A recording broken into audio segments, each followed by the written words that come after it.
What is going on, guys? T.Sports15 here. Today we are back for another episode of the Minnesota Twins franchise here in MLB 14, the show. So here we're going to start it off with the first year player draft here in 2014. We had the 4th overall pick because the Twins have not played well in the last few years. So they've had a couple consecutive top picks. And here we go. We have the 4th overall pick. We are going to select Alex Guerrera. He is a 70 overall. He has a 91 potential. He's a left fielder, which fills a void, which will be left after something happens to Willingham. He will either retire or we might let him go in the offseason, or we might trade him to see if we can get a deal for him. And then other than that, in left field, the only other depth that we have is Kubel, and Kubel's getting up there in age as well. So definitely wanted to draft that guy. He's a very nice left fielder with he's MLB ready almost, and he can come up soon, and he has good potential. So that's nice to see out of a nice left fielder there, and he should be a cornerstone to this franchise after drafting him here in year 1 of this franchise. It says he will be MLB ready in 2015. He's already 70 overall, so he's really close to being MLB ready. We drafted Adrian Molina, Diego Zarte, who will be up in 2018. Sammy Ronald, he will be up in 2019.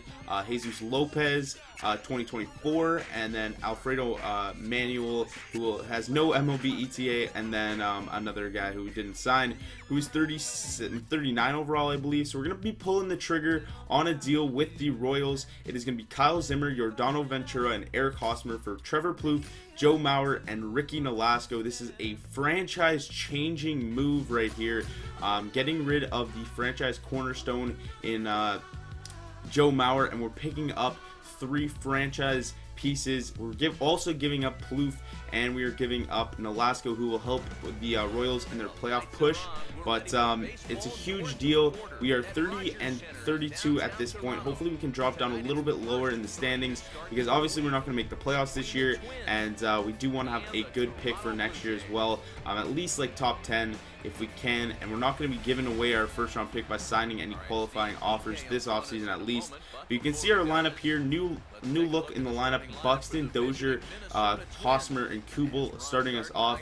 And we also have Chris Iannetta down there in the bottom of the order. This is going to be Drew Hutchison against Kyle Zimmer in Kyle Zimmer's MLB debut. So it's going to be a huge start here for Kyle Zimmer. We're taking on the Blue Jays here in the Rogers Center up north in Toronto, and the leadoff hitter in the game is going to be Byron Buxton. 2-2 pitch. He's going to drive this one deep right field. Bautista is back. If this one is fair, it is gone, and yes, it is.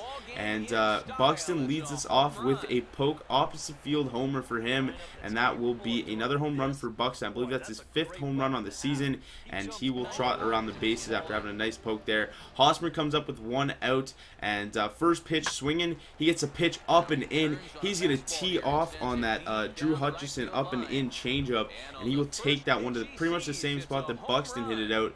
But that was a pull hit for Hosmer rather than being an opposite field poke for Byron Buxton. And you can see Hosmer has a ton of power. He's going to be a very, very nice piece for this franchise from here on out. And that was a very nice addition that we had there. So you can see we are facing the Toronto Blue Jays. They did make a deal earlier in the season. They traded for some starter from the D-backs, and they also got Aaron Hill, so he's going to be starting at second base for them. But they gave up Aaron Sanchez in the deal, who is one of the top prospects for the Blue Jays. You can see here Kyle Zimmer is going to be making his MLB debut. He is 22 years old.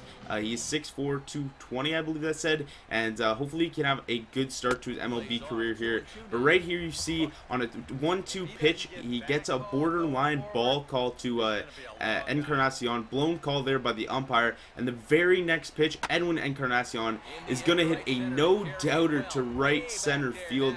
That one will almost make it in the second deck. It comes down in the first deck, and Encarnacion gets a lucky blast there after should have been struck out on the pitch prior to that, and then obviously he comes back and hits that home run, and that will cut the lead in half, my bad, and Encarnacion will have another home run for his season. So Brian Dozier comes up here in the top of the 3rd. He's going to get a base hit down the 3rd base line. Brett Lawrie cannot come up with that one, and he will be on first base there. Now Hosmer comes up, already homered in the game. He's going to get a base hit right back up the middle, and the runner will stop at second base. There will be runners on first and second for the heart of our order here. Jason Kubel would be up next. He would get out, but he moved the runner over, and Oswaldo Arcia comes up next with runners on first and third. He's going to drive this one deep right center field. Bautista runs out of real estate in right center field, and that will be a 3-run bomb for Oswaldo Arcia.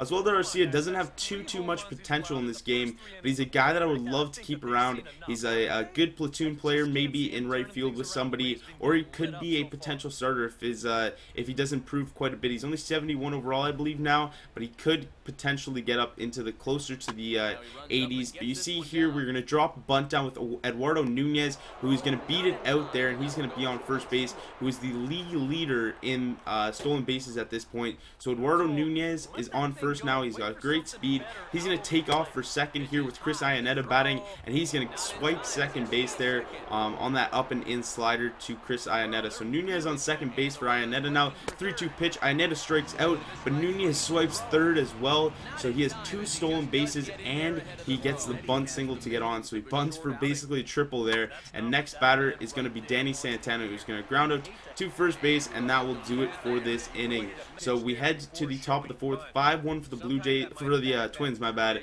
And Buxton's going to get a base hit down the left field line. This one just stays in the park. It hits off about halfway up that left field wall, and he's going to get into second base, head first slide, as he has great speed. Even though Melky Cabrera played that one nicely off the wall, Buxton has great speed, and he will be able to get into second base there. So the manager for the Blue Jays, John Gibbons, is going to come out, take the ball from Drew Hutchison. He gave up 5 runs here in this game. I believe he pitched 4 2/3, if I'm not mistaken. And R.A. Dickey coming out of the bullpen for the Blue Jays. I guess he got bumped from the rotation from some other guys. I know R.A. Dickey is really old, and his overall does digress as it goes on in the season. And once R.A. Dickey came in this game, we really struggled. But Eric Hosmer gets his 3rd hit of the ball game. Colby Rasmus comes up throwing, cannot throw out Buxton at the plate, and that will be another run for the Twins. It will be 6-1 at this point. Zimmer's still in the game in the bottom of the 7th. First pitch swinging to Adam Lind. He's going to drive this one opposite field, and that will be the 2nd home run that Kyle Zimmer has given up. So it's definitely something that he wants to watch out for and keep the ball down in the zone at least a little bit. But only giving up 2 home runs so far to one of the most potent lineups in the league in the Blue Jays is not that bad. So 3-2 count here to Colby Rasmus, who strikes out a lot, and he does get the K on Colby Rasmus, and that would be it for Kyle Zimmer. Sergio Santos comes in for his 30th appearance of the season for the Toronto Blue Jays, and he has a 1.8 ERA. So here up against Oswaldo Arcia, who's already homered in this game, he's going to drive this one to the same spot of the ballpark, but this one will stay in. It'll hit off the top of the wall, and Arcia will be in with a stand-up double. So Danny Santana comes up next. He strikes out on that slider, nasty slider there from Sergio Santos, and that's one of the main reasons why he has that really low ERA, and he's been pitching well for this whole season. So Caleb Thielbar comes in to work for the 8th. He is a very nice left-handed specialist for us. He has a sub-2 ERA, and he's coming in for his 23rd appearance of the season. He's had a great season so far. He's going to get Melky Cabrera to fly out deep to center field. Buxton goes back just in front of the warning track, and he would get a quick work there. So J.J. Putz comes in. He was another guy that the Blue Jays got in that D-backs deal for Aaron Sanchez. So he's going to come into work for the top of the 9th. Just getting some work in here as the Twins are up 4 runs. He's going to strike out Byron Buxton. He's not throwing heat there, but Byron Buxton could just not make contact with that up and in fastball. So Michael Stutz is going to come in here. He's just a middle reliever. He's going to come in for some work as we are up 4 runs, so it's not a save situation. So we didn't bring in Glenn Perkins, but with the 1-1 count here to Bautista, he's going to get a base hit there, and that would start off the Blue Jays in this inning. So we could potentially bring in Glenn Perkins at this point, and it would be a safe situation, but we let Michael Stutz finish off this inning here at least. So he's going to get a base hit there with Adam Lind, and that will be a runner on first and second base here for Aaron Hill, who is going to chop this one to third base. We throw it on to second, on to first, and that will do it for this inning, and that will do it for this ball game. So the Minnesota Twins do go on to beat the Blue Jays here. We move 1 game under 500 at this point. Hopefully, I'm saying this really badly, but hopefully we can bring down our record just a little bit so we can have a nice pick next season. Even though we are having a nice season. We're definitely not going to make the playoffs, but it would be nice to see a little bit worse of a record. I know that's bad to say, but Eric Hosmer comes in here. He has a 3-for-4 day, 2 runs, a homer, and 2 RBIs. So a nice game for Eric Hosmer, and you can see the box scores here coming in. So that's going to do it for this episode, guys. If you want to see another one soon, leave a like and comment if you enjoyed, and I'll see you guys in the next one. Peace.